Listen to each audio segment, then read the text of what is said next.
Los cielos de Vietnam del Norte han sido testigos de los más violentos combates entre aviones supersónicos.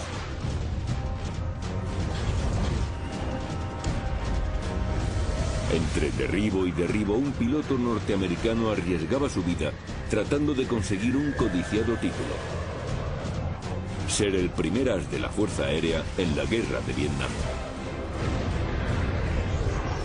Gracias a la animación por ordenador, volaremos con los pilotos norteamericanos en sus F-4 Phantom y presenciaremos sus combates contra los MiG-21 enemigos. Experimentaremos las batallas, analizaremos las tácticas, reviviremos los combates aéreos.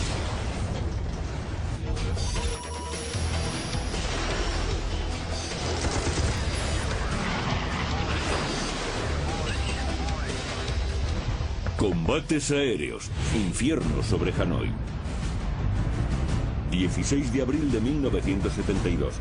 La Fuerza Aérea Norteamericana lleva 8 años combatiendo en Vietnam. Hoy, 4 F-4 Phantom de la USAF, nombre en código vasco, vuelan sobre Laos a 2.400 metros de altura. Los Phantom esperan para escoltar a los bombarderos B-52 que se dirijan al corazón de Vietnam del Norte. La guerra aérea está en marcha. Pero hay cierta confusión. Los B-52 están todavía en tierra y los Phantom siguen quemando combustible, unos 68 kilos por minuto.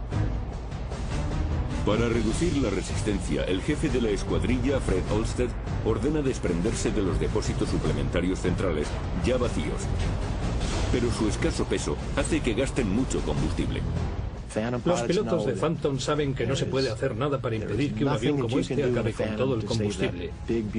Así que había que tomar una decisión. Olsted tenía dos alternativas: esperar a los B-52 y correr el riesgo de quedarse sin combustible, o emplearlo en una misión secundaria, dar caza a los MiG norvietnamitas. Olsted eligió a los MiG, los bandidos azules, y dio un giro de 180 grados con sus Phantoms. La escuadrilla vasco pasa a la caza. En el número 3 volaba un buen amigo de Olsted, Dan Cherry. Fred dio la vuelta y se dirigió hacia Hanoi. Metimos gases, aumentamos la velocidad y cruzamos la frontera de Vietnam del Norte.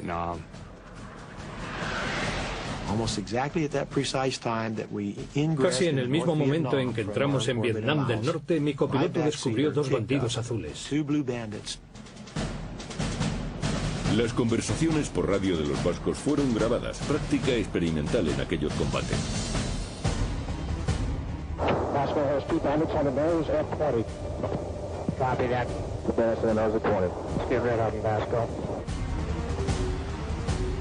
Dos MiG plateados se encontraban frente a los Phantom a unos 30 kilómetros y se acercaban rápidamente. Olsted no se arredró y ordenó a la escuadrilla vasco que siguiera en la misma dirección. Por la pantalla de radar los veíamos a 30 kilómetros, 20 kilómetros, 16 kilómetros, a 13 kilómetros. En aquel momento no los vi. Fred dijo que había dos MiG-21 plateados y Dan y yo hicimos la pregunta oportuna: ¿dónde?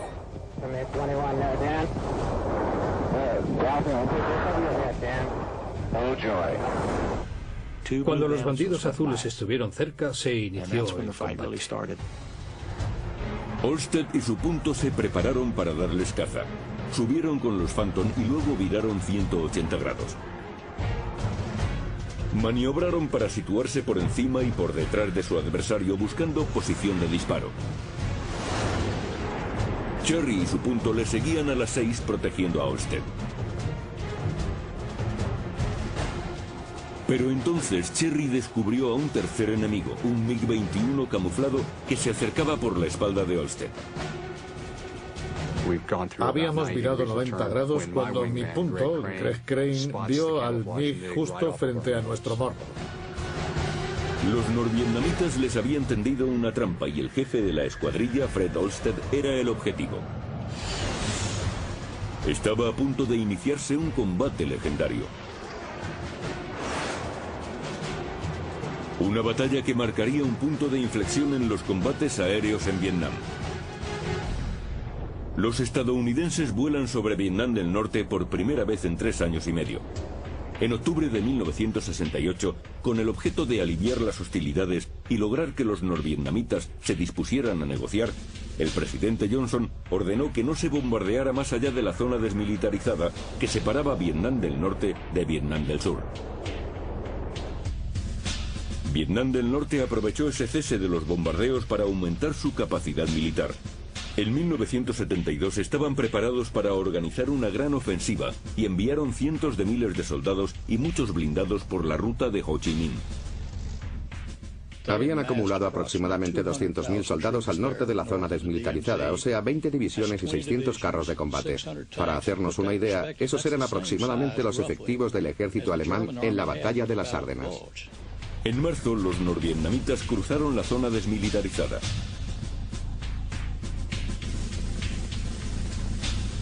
La suerte de Vietnam del Sur estaba ahora en manos de los aviadores norteamericanos. El 9 de abril de 1972, por primera vez en el conflicto de Vietnam, los bombarderos B-52 cruzaron la zona desmilitarizada, avanzando hacia el norte. Bombardearon las líneas de suministro y las concentraciones de tropas que daban soporte al avance comunista. La tregua había terminado. Además de lanzar bombas, los pilotos de los F-4 tenían otra misión: proteger los lentos B-52 de los ataques de los MiG. Recuerdo el aviso que nos dio el jefe de Estado Mayor. Algo así como: si alguno de vosotros que presumís de pilotar un F-4 permite que un MiG derribe a un B-52, no le quedarán ganas ni de conducir un taxi. Para los pilotos norteamericanos, el mayor peligro provenía de los MiG-21. Introducido en 1956, este avión, al igual que sus predecesores, el MiG-15 y el 17, era famoso por su velocidad y agilidad. Pero a diferencia de sus predecesores de ala de flecha, el MiG-21 era un avión de ala delta. Un diseño muy eficiente para un avión supersónico que combinaba una resistencia y peso estructural muy leves, a la vez que una excelente maniobrabilidad en régimen supersónico. Por poner un ejemplo, era un Fórmula 1. Viraba muy ceñido. Tenía un gran postquemador, una postcombustión con mucho empuje. Viraba muy rápida y adecuadamente. Resultaba difícil avistarlo. El motor no producía mucho humo. El MiG-21 estaba armado con 2 misiles aire-aire infrarrojos y 2 cañones de 23 milímetros. Resultaba letal en encuentros directos. En contraste con el esbelto MiG-21, el biplaza F-4 Phantom era enorme. Fue diseñado para la Marina a finales de los años 50 como avión de defensa para las flotas de largo recorrido. En 1962 fue adaptado para la Fuerza Aérea para misiones aire-aire y aire-tierra. El Phantom iba armado con 4 misiles AIM-7 Sparrow de largo alcance guiados por radar y hasta 4 misiles AIM-9 Sidewinder de corto alcance guiados por infrarrojos. También podía llevar hasta 7.200 kilos de bombas, además de cohetes y napalm. 2 motores J-79 con postcombustión hacían que el F-4 fuera un avión rápido, versátil y potente. Nunca podré olvidar lo que suponía arrancar aquellos viejos motores, los J-79, ir aumentando el empuje y sentir cómo el Phantom carreteaba dando sacudidas. Se trataba de un aparato muy potente. Era enorme. Todo un avión de combate. Capaz de alcanzar velocidades superiores a 2.250 km por hora, el F-4 era 160 km más rápido que el MiG. Pero el MiG era más ligero de peso, y esto, unido a su limitado radio de giro a grandes alturas, le confería ventaja en la maniobra horizontal. Por el contrario, el F-4 tenía ventaja en la maniobra vertical.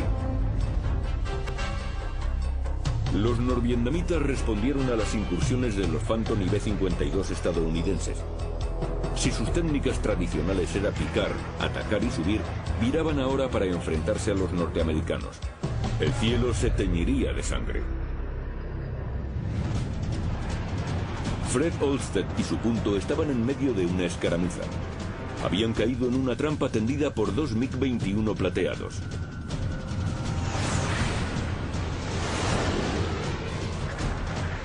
Un tercer MiG de camuflaje se había puesto en sus colas. A veces los MiG usaban pintura de camuflaje para este tipo de misiones. Volando bajo, con camuflaje, era virtualmente imposible distinguirlo cuando volaba sobre la jungla. Los MiG-21 plateados están aquí. Olsted y su punto aquí. El MiG camuflado se encuentra en sus colas aquí, pero no ha visto que Dan Cherry está justo detrás de él a las 6. Cherry y su punto se adelantan y se dirigen hacia el MiG. Di la vuelta, lo vi y fui a por él. Se abrió a la izquierda y se ocultó entre las nubes.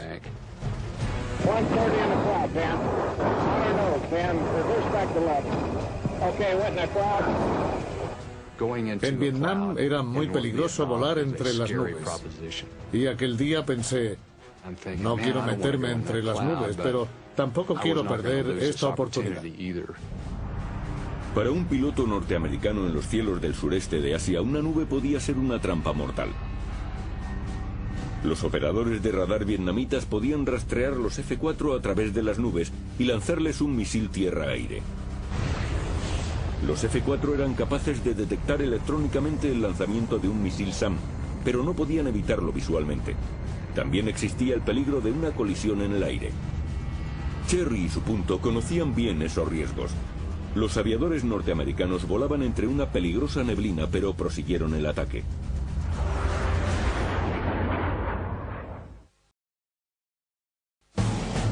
El 16 de abril de 1972. Pilotos norteamericanos vuelan en cielo norvietnamita por primera vez en 4 años. Dan Cherry y su punto Baby Beef Crane persiguen a un MiG entre las nubes.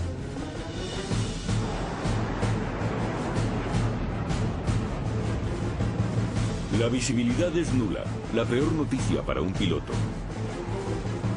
La presión es excesiva y Cherry abandona. No podía seguir volando y me dije que no permanecería entre las nubes. Hubiera allí un MiG o no.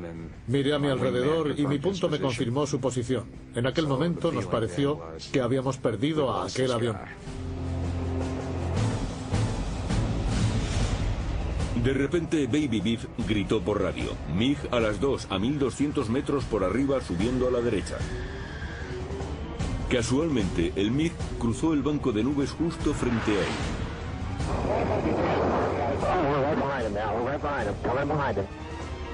Cherry miró hacia arriba. El MiG había perdido velocidad al subir y se encontraba en su punto de mira. Levantó el morro tratando de lanzarle un misil. El MiG estaba justo delante de él.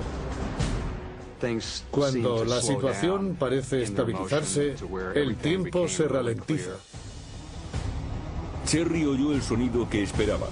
La cabeza de Line 9 Sidewinder buscaba su objetivo por infrarrojos y acababa de localizarlo. Cherry siguió al misil con la vista, pero no lo vio explotar. Rápidamente lanzó un segundo Sidewinder que también falló. Los misiles habían salido, pero no habían alcanzado su objetivo. Girando a altas Gs, el MiG engañó a las cabezas de los misiles. Estaba muy furioso. Nunca en mi vida había visto tan de cerca un MiG. Tuve la oportunidad de derribarlo, pero mi avión me falló. Desesperado, el MiG bajó el morro e inició un descenso en espiral. Confiaba en que sus ceñidos virajes impedirían que Cherry volviera a tenerlo a tiro. Cherry y su punto picaron para darle caza. Desde 7.500 metros, los tres aviones se aproximaban vertiginosamente a tierra. Los norteamericanos tenían una ventaja: mayor peso y empuje. Baby Beef iba primero en el picado. Cherry le adelantó para dirigir el combate, haciendo un tonel muy abierto para dejarle sitio.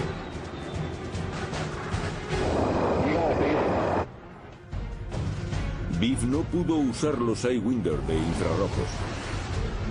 El MiG estaba virando demasiado ceñido y sabía que no podía bloquearlo en un giro a altas Gs. Por eso disparó un Sparrow guiado por radar. Pero algo salió mal y el misil cayó a tierra.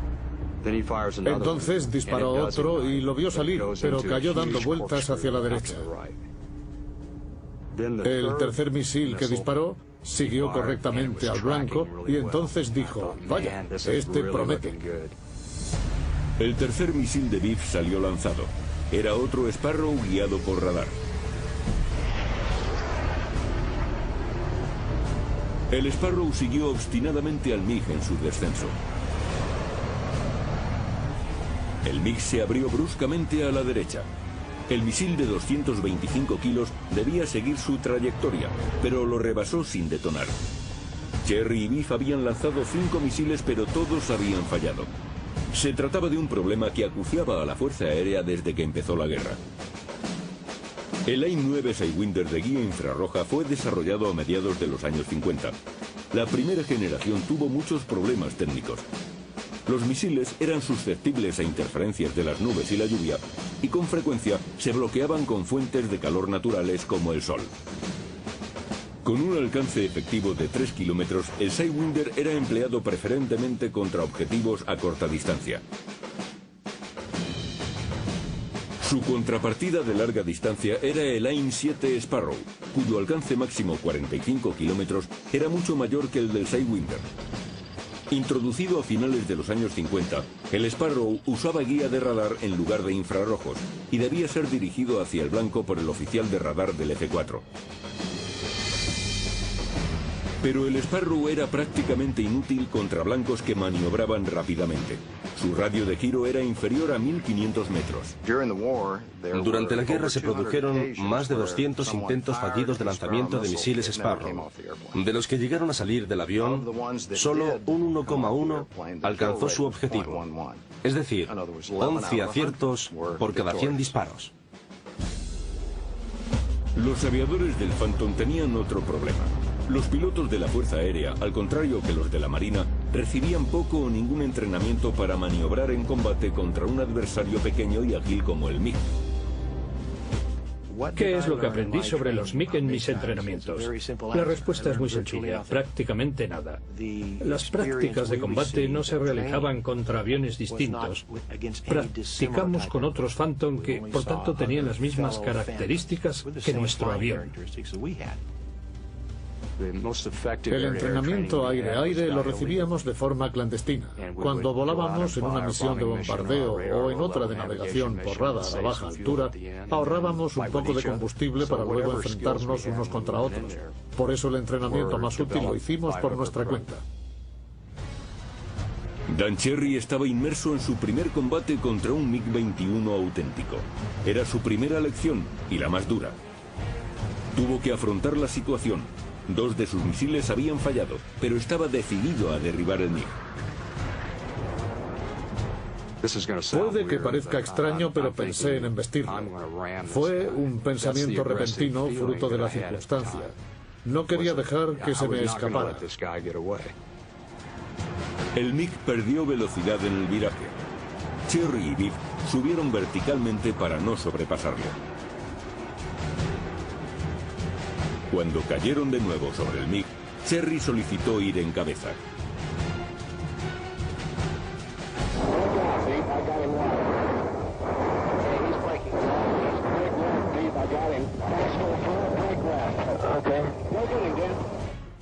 Le dije a Greg que se apartara. Tenía encendida la poscombustión y estaba acercándome, listo para disparar. Estaba decidido. Cherry pasó a Crane y disparó un misil. ¿Quién lo diría? Un gran AIM-7 Sparrow salió lanzado y al principio hizo una especie de tonel así.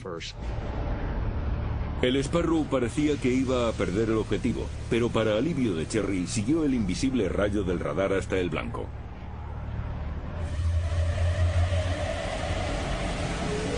Su carga bélica de 30 kilos detonó, arrancando el plano izquierdo del avión enemigo.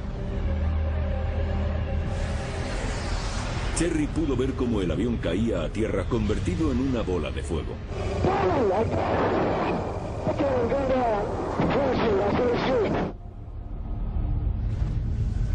El piloto del MiG surgió de entre las llamas desplegando el paracaídas.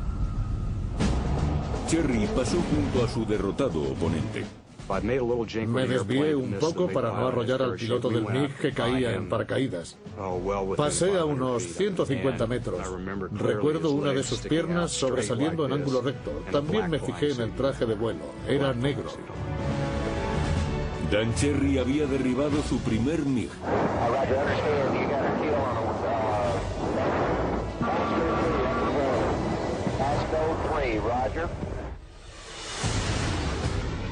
Pero el combate no había terminado.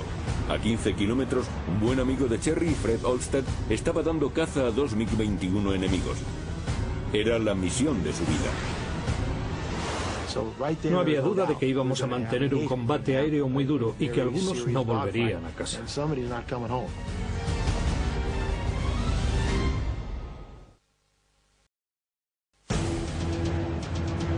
16 de abril de 1972.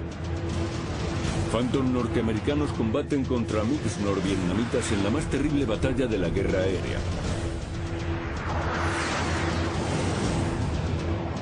Fred Olsted está en la cola de 2 MiG-21 y sus enemigos se preparan para el combate. Recuerdo cómo unos objetos plateados se situaron frente a mí y lanzaron los depósitos auxiliares centrales. Inesperadamente, el MiG líder hizo medio tonel quedando en invertido y picó hacia el suelo. Y desapareció. Quedó fuera de la vista. Abandonó a su punto entre dos aviones enemigos. Olsted y su punto están aquí. El MiG líder se ha esfumado dejando a su punto a solas contra dos enemigos.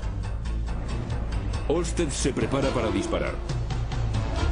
El solitario MiG da un viraje picado hacia la izquierda, una treta clásica de los MiG. Quiere atraer a Olsted a un combate en el plano horizontal, donde el MiG, de más fácil maniobra, tendría ventaja. En cuanto vi que empezaba a virar, pensé en dos posibilidades. Tratar de virar con él y seguirle con el visor del cañón, o aplicar lo que había aprendido en el pasado. Me decidí por combatirle en la vertical y no seguirle en sus virajes. Olsted sube verticalmente y a continuación hace medio tonel y pica. La maniobra le permite permanecer detrás del MiG mientras vuela a gran velocidad. Evita combatir dando vueltas, pues así su pesado Phantom perdería velocidad con respecto al MiG. La maniobra resulta muy efectiva.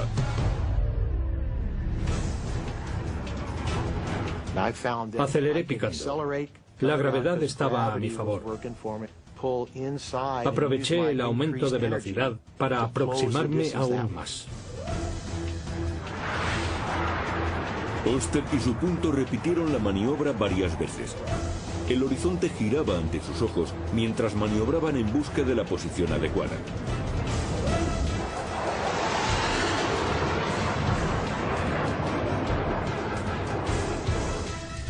Habiendo perdido de vista a su atacante, el MiG invirtió el sentido de su giro para recuperar el contacto visual. Pero eso le hizo perder velocidad y permitió que Olsted se le acercara hasta tenerle al alcance de sus misiles. Los AIM-7 Sparrow, guiados por radar, fijaron su objetivo. Olsted disparó. El misil salió hacia el MiG a 2 veces la velocidad del sonido y colisionó contra su plano derecho. Parecía imposible, pero el MiG siguió volando.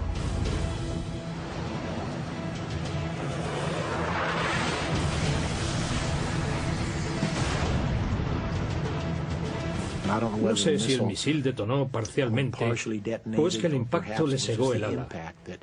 Pero eso fue lo que sucedió. El MiG tenía media ala derecha cortada y entró en barrena hacia la izquierda. Olsted continuó atacando y disparó un segundo misil. Pero falló.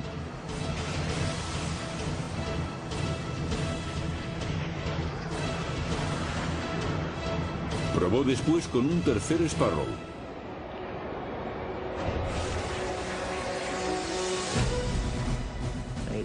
Acertó justo encima de la cúpula, la atravesó y explotó fuera del avión.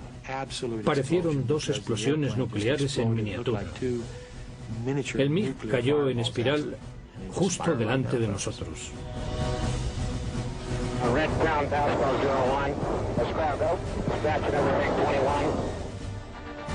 Fred Olsted, de la escuadrilla Vasco, acababa de derribar otro MiG. Lo que iba a ser una misión para escoltar a los B-52 acabó con 2 MiG derribados. En 1972, los norvietnamitas tenían menos de 60 MiGs en su fuerza aérea. Gracias a Olsted y Dan Cherry, perdieron el 3% de sus cazas. En tierra, los norvietnamitas continuaban con su ofensiva. En mayo de 1972 se intensificó la campaña de bombardeo. Se duplicó el número de salidas de los B-52. De 1.500 en marzo se pasó a más de 3.000 en mayo. Los F-4 fueron utilizados para incursiones de bombardeo y ametrallamiento contra las tropas e infraestructura norvietnamitas.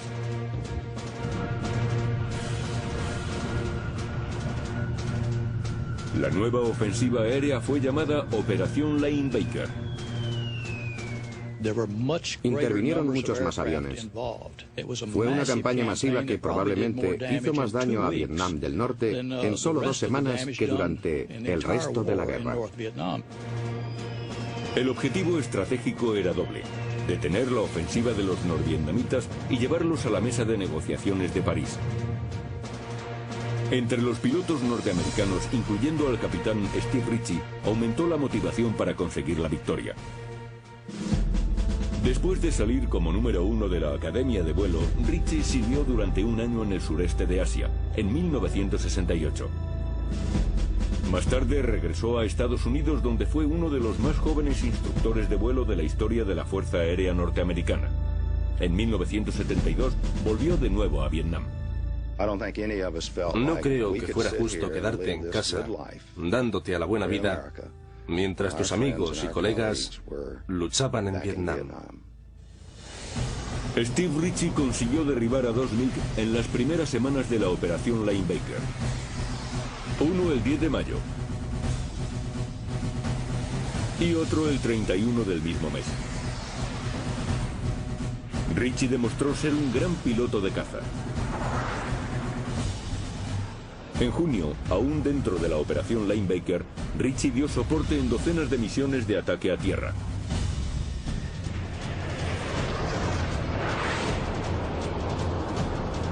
...8 de junio de 1972... En una patrulla rutinaria, Ritchie se encuentra con una escuadrilla de MiG-21. Fue el comienzo de uno de los más famosos combates aéreos de la Guerra de Vietnam.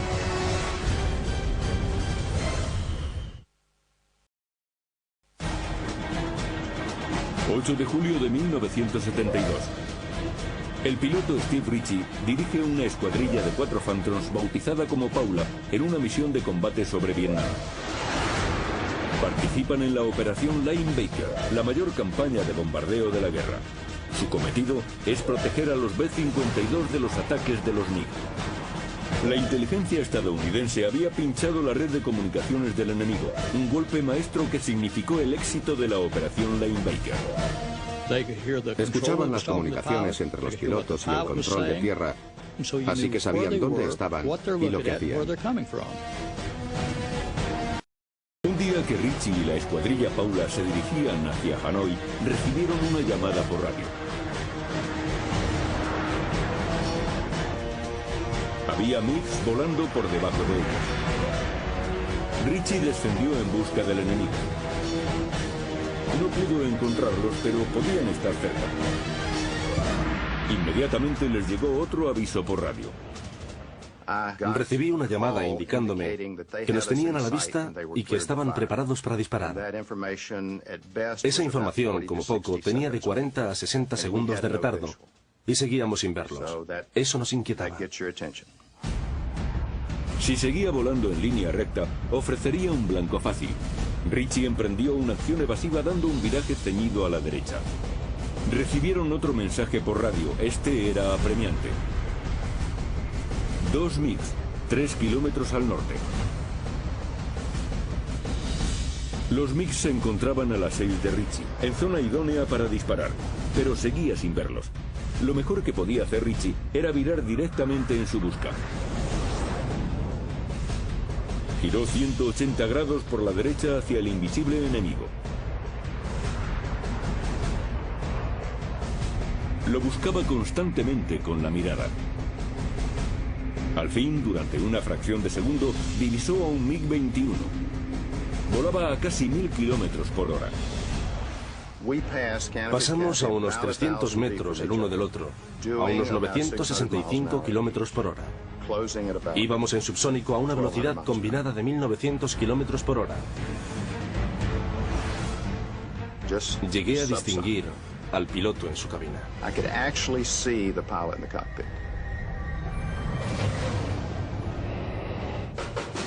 Los pilotos norvietnamitas habían sido entrenados por los rusos y por los chinos. No todos pilotaban con la misma destreza. Se sospechaba que había voluntarios norcoreanos, chinos y soviéticos entre los pilotos.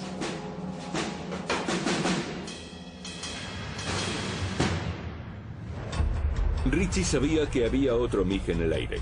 Se habían separado para tenderle una trampa. El primer MiG había adelantado a Ritchie.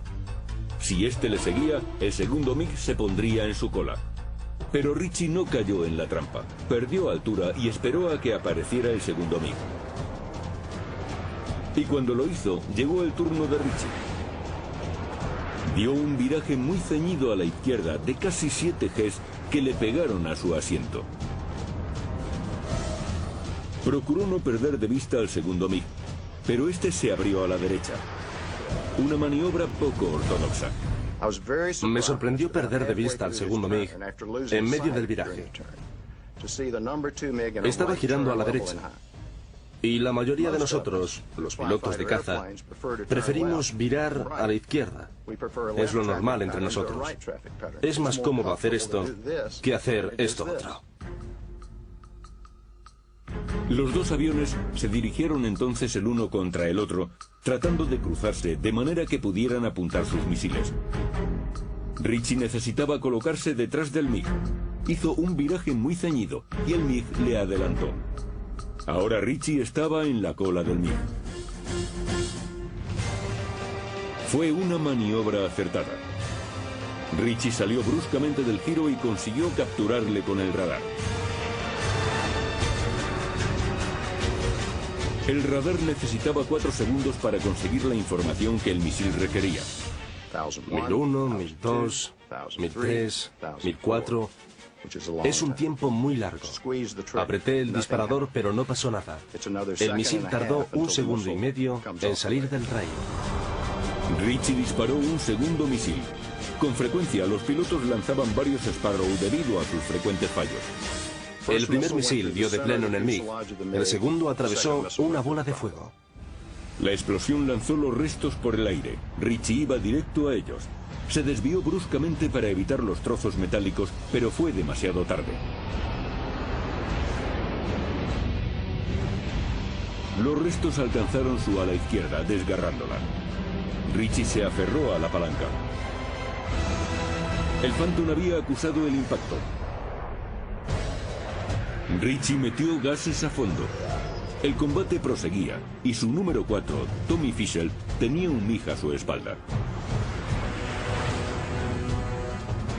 Ritchie está aquí.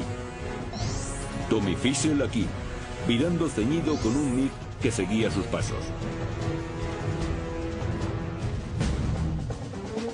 El menor radio de giro del MiG le permitiría quedar en posición para derribar a Paula 4. Ritchie se percató de ello, pero si volaba demasiado rápido, acabaría adelantándole. El mejor momento para ponerse en su cola sería cuando se separara de él. Entonces podría superar su giro.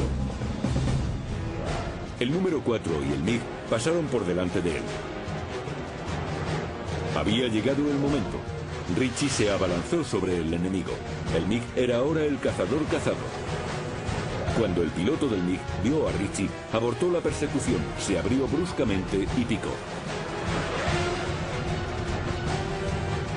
Puse el MiG en el visor con el autolock encendido, el dedo en el disparador y la mano en los gases. Pude asegurarlo, 1001, 1002, 1003, 1004 y apreté el disparador.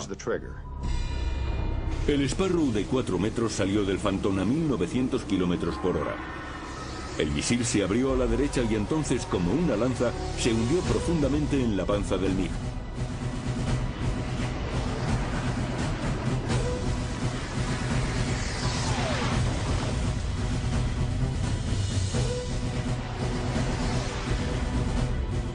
Con gran maestría, Steve Ritchie había derribado 2 MiG-21 en tan solo 1 minuto y 29 segundos.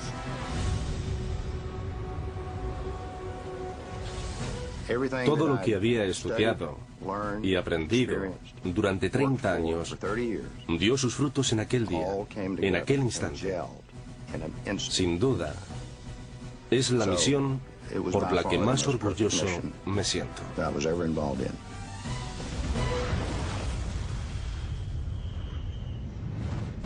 La escuadrilla Paula se reagrupó y volvió a su base en Udor, Tailandia.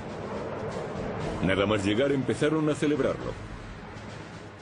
Siguiendo la tradición, hice un par de tonos de victoria. Esa noche celebramos una gran fiesta. Steve Ritchie está de enhorabuena. Ha alcanzado al famoso veterano Robbie Knowles con 4 MiGs derribados. Solo necesita uno más para conseguir el codiciado título de as. Pero su afán podría costarle la vida.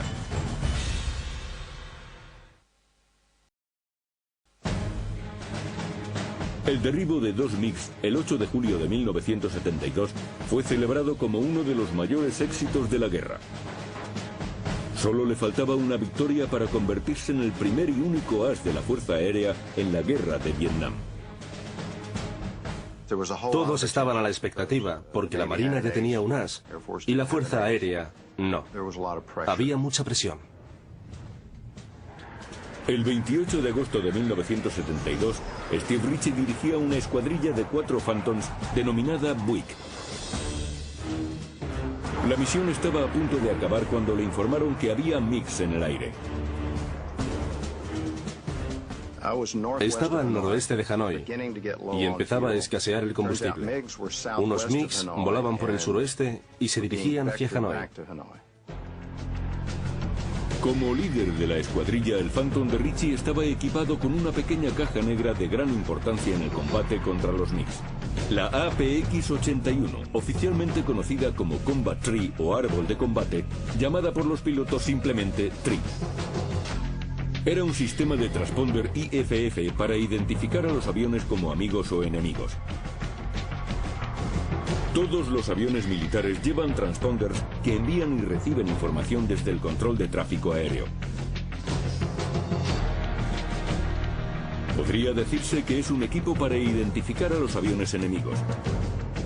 Este equipo permite saber si los puntos que aparecen en la pantalla del radar son enemigos para así intentar derribarlos a distancia. Tuvimos un contacto IFF lejano. Eran 2 MiG-21 que regresaban a su base sin hacer ninguna maniobra. Estaban de 1500 a 2500 metros por encima de nosotros. Al detectarlos, dimos un viraje ascendente en la dirección que nos indicaba el radar. Ritchie había empleado la tecnología disponible para situarse, pero debía establecer contacto visual antes de disparar. En esas circunstancias, la regla más importante es no disparar si no se sabe con certeza si el avión que se tiene a tiro es amigo o enemigo. Ritchie se acercó al blanco a 2400 kilómetros por hora y disparó 2 misiles. Pero debido a la meteórica velocidad a la que se aproximaban, no pudieron mantener la fijación por radar.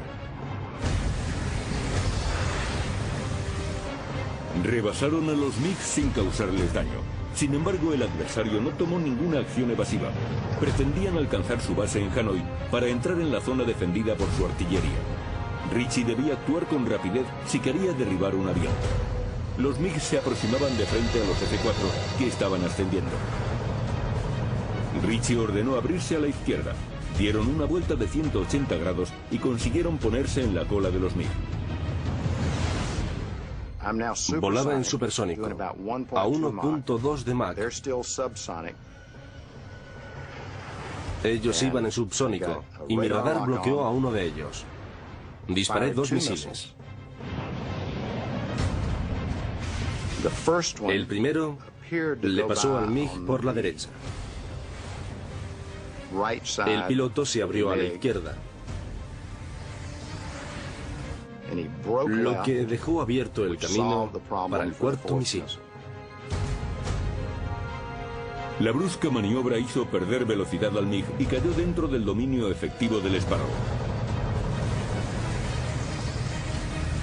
La cabeza del misil detonó al hacer impacto. Ritchie se había convertido en el primer as de la Fuerza Aérea de la Guerra de Vietnam. El MiG número 2 de aquella patrulla picó hacia tierra. No quise seguirle, porque me quedaba poco combustible. Después, a lo largo de los años, no he dejado de preguntarme si debía haberlo perseguido.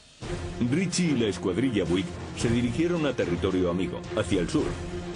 Mientras tanto, en la base tailandesa de Udor corría la noticia. La Fuerza Aérea ya tenía su as. Cuando llegamos hicimos una modesta exhibición aérea. En esta entrevista, Steve Ritchie cuenta cómo fue aquella misión. Picked them up high at 11 o'clock on almost a head-on pass, and from there maneuvered into 6 o'clock and fired a few missiles and was lucky enough to get a kill. La operación Linebacker siguió adelante. En París, las conversaciones de paz se reanudaron a finales de agosto. El asalto aéreo había dañado seriamente los sistemas norvietnamitas de transporte, abastecimiento y electricidad. Los norvietnamitas no creían que nosotros o nuestro presidente estuviera dispuesto a emplear contra ellos nuestra fuerza aérea. Se equivocaron. El 22 de octubre, las concesiones otorgadas por los norvietnamitas en París condujeron al cese de las incursiones más allá del paralelo 20. Pero las conversaciones se interrumpieron 2 meses más tarde. El 14 de diciembre, el presidente Nixon envió un ultimátum a Hanoi. Si no volvían a la mesa de negociaciones en 72 horas, reanudaría los bombardeos. No hubo respuesta por parte norvietnamita. El 18 de diciembre se inició la operación Linebacker 2. Los B-52 se dirigieron hacia el norte. 200 aviones del Mando Aéreo Estratégico volvieron a actuar. El 29 de diciembre, los bombarderos habían realizado ya 729 salidas, lanzando más de 15.000 toneladas de bombas. Los norvietnamitas volvieron a la mesa de negociaciones. El 23 de enero de 1973 se firmó un acuerdo de paz.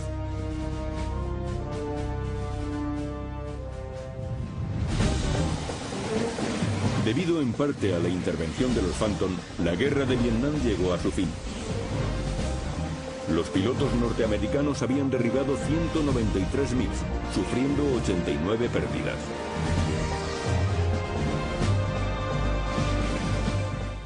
Los que estábamos en la punta de lanza, por decirlo así, teníamos que apoyarnos mucho en los demás si queríamos realizar una misión y sobrevivir. Por eso existían unos vínculos muy estrechos y muy especiales entre nosotros.